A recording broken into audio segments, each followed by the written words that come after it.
Now, the Prime Minister has said he'll push ahead with a vote to reduce the number of MPs by redrawing parliamentary boundaries.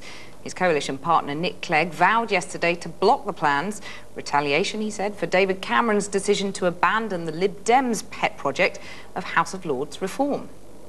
Well, obviously, we want the boundary vote to go ahead. I mean, I'm going to be saying to every member of Parliament, look, the House of Commons ought to be smaller, it ought to be less expensive, and we ought to have seats that are exactly the same size. I think everyone should come forward and vote for that proposal because it's a very sensible proposal and it will be put forward. Well, our political correspondent Michael Crick is in Westminster. Well, Michael, without the Lib Dems, the arithmetic sort of looks pretty tricky for David Cameron, doesn't it? So what's the logic behind him pressing ahead with this? Well, the logic is he desperately needs these boundary changes to boost Conservative prospects at the next election. Consider this, the election expert John Curtis pointed out today that with the boundary changes, the Conservatives would only need a lead over Labour of about 7% to get a majority in the House of Commons.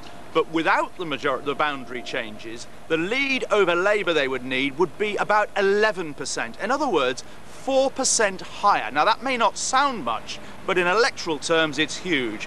For example, the Conservatives only managed to boost their vote between 2005 and 2010 by 3.7%. So in other words, without these boundary changes, the ability to get a majority at the next election and govern without the Liberal Democrats is that much harder. And I wonder whether Nick Clegg's speech yesterday, unintentionally no doubt, it was the first step perhaps towards the prospect of a Lib-Lab coalition after the 2015 election, in which, in the negotiations, Ed Miliband can say to Nick Clegg or whoever is Lib Dem leader, look, I can offer you House of Lords reform, David Cameron can't. Well, you talk about negotiations there, but what about the Tories negotiating with the Lib Dems over these boundary changes?